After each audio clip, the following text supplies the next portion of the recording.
বঙ্গোপসাগরের নিম্নচাপ বাংলা হয়ে ঝাড়খণ্ডে গিয়েছে। প্রবল বৃষ্টি হয়েছে। আমাদের এই বাংলায় যেমন বৃষ্টি হয়েছে, এরকম বেশ কয়েকদিন ধরে ঝাড়খণ্ডেও প্রবল বৃষ্টি হচ্ছে। এবং এই যে দুর্যোগের ঘনঘটা, এই দুর্যোগের ঘনঘটা কি শেষ পর্যন্ত বিজেপি বিরোধী জোট আইএনডিএ কে সমস্যায় ফেলবে? প্রশ্নটা কিন্তু উঠতে শুরু করে দিয়েছে। যদিও সামনে কোনো ভোট নেই, কিন্তু তা সত্ত্বেও বাংলা এবং ঝাড়খণ্ডের সম্পর্কের যে অবনতি হওয়া শুরু করেছে, সেইটা কিন্তু ইতিমধ্যেই এই এনডিএ জোটের বিভিন্ন নেতা এবং সঞ্চালকদের ভাবাচ্ছে। এখন মুশকিলটা কি হচ্ছে, মমতা বন্দ্যোপাধ্যায় বন্যা দেখতে বেরিয়েছিলেন। পশ্চিমবঙ্গের বহু জায়গায় বন্যা কবলিত, বহু জায়গায় জল জমেছে এবং মানুষের অবস্থা অনেক জায়গাতেই খুব খারাপ। 5 লক্ষ কিউসেক জল ইতিমধ্যেই ডিবিসি ছেড়ে দিয়েছে এবং এই জল ছাড়ার পরিমাণ কিন্তু এখনো যে খুব একটা কমেছে তা নয়, ডিবিসি জল ছাড়ছে। এর জন্য মমতা বন্দ্যোপাধ্যায় বলেছেন যে আমি ডিবিসির সঙ্গে ভবিষ্যতে কোনো সম্পর্ক রাখবো। সে না হয় ডিবিসির ব্যাপার হলো। তার সঙ্গে সঙ্গে কিন্তু মমতা বন্দ্যোপাধ্যায় এই জল ছাড়ার জন্য ঝাড়খণ্ডকে দায়ী করেছেন। তার অভিযোগ, ঝাড়খণ্ড মুক্তি মোর্চার নেতা এবং ঝাড়খণ্ডের মুখ্যমন্ত্রী হেমন্ত সোরেনকে তিনবার টেলিফোন করেছিলেন, তিনবার। মমতা বন্দ্যোপাধ্যায়ের অভিযোগ। তা সত্ত্বেও এবং এই টেলিফোনে নিয়ন্ত্রিতভাবে জল ছাড়তে বলা হয়েছিল, যাতে রাজ্যের এইভাবে সমস্যায় পড়তে না হয়। এই ব্যাপারে কিন্তু হেমন্ত সোরেন কোনো রকমের রেসপন্স করেননি, যে কারণের জন্য যেটা হচ্ছে যে মমতা বন্দ্যোপাধ্যায় অত্যন্ত ক্ষুব্ধ হয়ে গেছেন এবং তিনি যেটা করেছেন, পশ্চিমবঙ্গের সঙ্গে ঝাড়খণ্ডের যে কটি চেকপোস্ট আছে সমস্ত চেকপোস্ট তিনি বন্ধ করে রেখেছেন, বন্ধ করে দিয়েছেন আপাতত 3 দিনের জন্য। তিনি যদিও কৈফিয়ত দিয়েছেন যে এমন যেন না হয় যে কোনো পণ্যবাহী গাড়ি বা কোনো গাড়ি গিয়ে জলের মধ্যে না পড়ে যায়, কেননা জাতীয় সড়কে তো জল জমে আছে।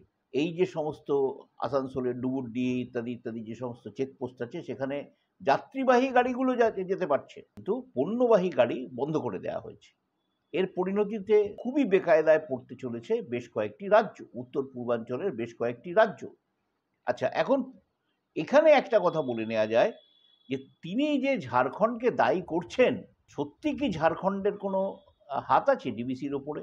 কারণ ডিবিসি মোটামুটি আমরা জানি যে সব রাজ্য সরকারের প্রতিনিধি ডিবিসিতে থাকেন এবং সমস্ত রাজ্যের সঙ্গে আলাপ আলোচনা করে ডিবিসি যেটা দাবি করে জল ছাড়া হয়। তাহলে ঝাড়খণ্ডের ওপরে দোষ চাপাচ্ছেন কেন মমতা? অনেকে এটাতে অবাক হয়ে যাচ্ছে। না, সত্যি অবাক যেটা না হওয়ার কারণ হচ্ছে, আমরা জানি যে ঝাড়খণ্ডে রাতে একটা কিন্তু জলাধার আছে যার নাম তেনুঘাট। এই তেনুঘাটের জলাধার থেকে জল ছাড়াটা কিন্তু ডিবিসির হাতে পড়ে না।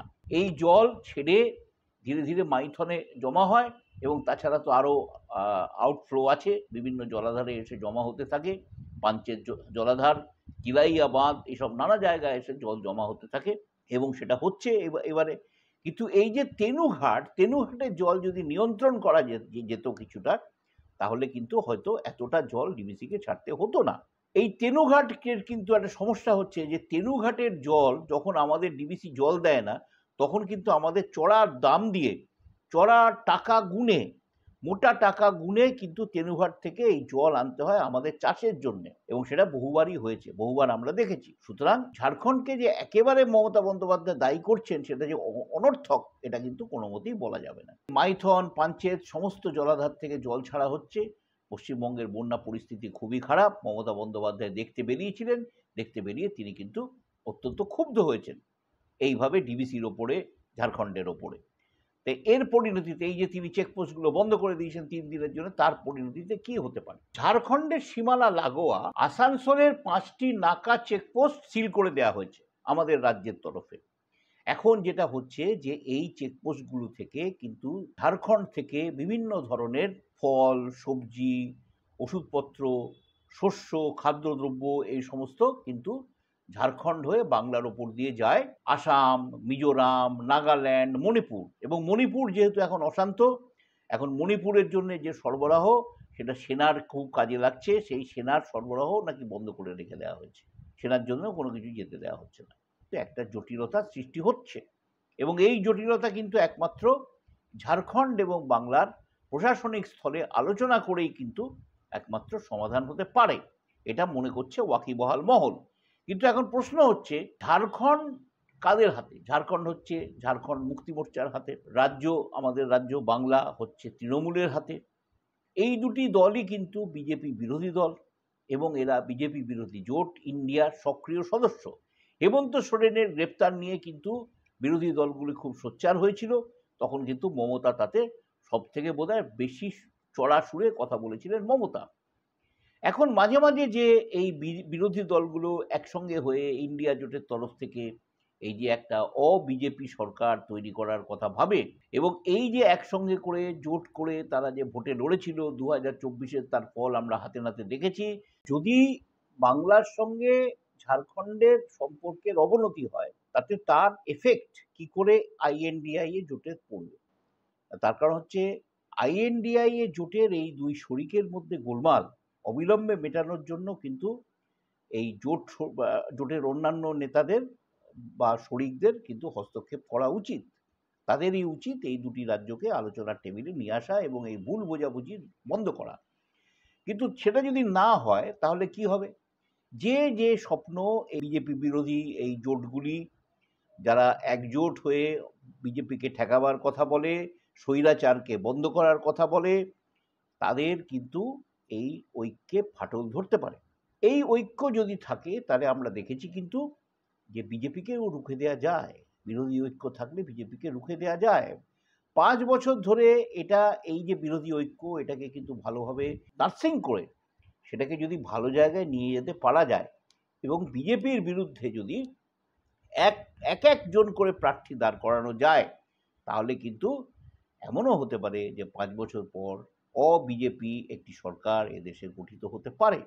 রাজনৈতিক ওয়াকিবহাল মহল কিন্তু এইভাবেই সেরকম ভাবছেন। আরেকটা প্রশ্ন হচ্ছে এই যে মমতা বন্দ্যোপাধ্যায় যদি ডিভিসির সঙ্গে সম্পর্ক ছেদ করেন তাহলে কি হবে? মমতা বন্দ্যোপাধ্যায় খুব ভালো করেই জানেন যে ডিভিসির দেয়া সেচের জলে, যেটা আমি একটু আগে তেনুঘাটের প্রসঙ্গ বললাম যে তেনুঘাট থেকেও জল এনে আমাদের চাষ করতে হয়, ডিভিসি কিন্তু আমাদের এখানে দুবার জল দেয়, 1 বোরো চাষের মরশুমে আর 2 খরিফ চাষের মরশুমে। এখন বৃষ্টিপাতের এই যে ব্যাপারটায় অনিয়মিত হওয়ার জন্য যখন হচ্ছে তখন বিশাল করে বৃষ্টি হচ্ছে, যখন হচ্ছে না একেবারেই হচ্ছে না, এই অবস্থার জন্য কিন্তু চাষাবাদ করাটা অত্যন্ত সংকটের মধ্যে পৌঁছে যাচ্ছে। বিশেষ করে আমাদের এই পশ্চিমবঙ্গের এই যে 4টি জেলা বর্ধমান, হুগলি, বাঁকুড়া এবং হাওড়া, এই 4টি জেলার মধ্যে বর্ধমানে সিংহভাগ ডিভিসির জলে চাষ হয়, বোরো চাষ। হুগলিতেও অনেকটা চাষ হয়, আবার বাঁকুড়া এবং হাওড়াতেও খানিকটা চাষ হয়। এইভাবে যদি এই জল আমরা না নিই, আমাদের রাজ্য সরকার যদি না নেয় ডিভিসির কাছ থেকে, ডিভিসির এই জায়গা থেকে দুর্গাপুর ব্যারেজের পর থেকে অসংখ্য মাকড়সার জালের মতো সেচ খাল বিভিন্ন জায়গায় ছড়িয়ে গেছে, যদি বন্ধ করে দেওয়া হয় তাহলে চাষিরা কি করে জল পাবেন? এবং যেটা শোনা যাচ্ছে সংবাদ মাধ্যমের যেটা খবর, সেটা হলো চাষিদের কপালে কিন্তু দুশ্চিন্তার কালো ছাপ পড়তে শুরু করেছে। অর্থাৎ বাংলাকেও কিন্তু এইভাবে ডিভিসির সঙ্গে সম্পর্ক ছেদ করলে চলবে না, এটা কিন্তু আমাদের মাথায় রাখতে হবে। নমস্কার, আমাদের এই ভিডিও যদি ভালো লেগে থাকে তাহলে লাইক করুন, শেয়ার করুন এবং সাবস্ক্রাইব করুন।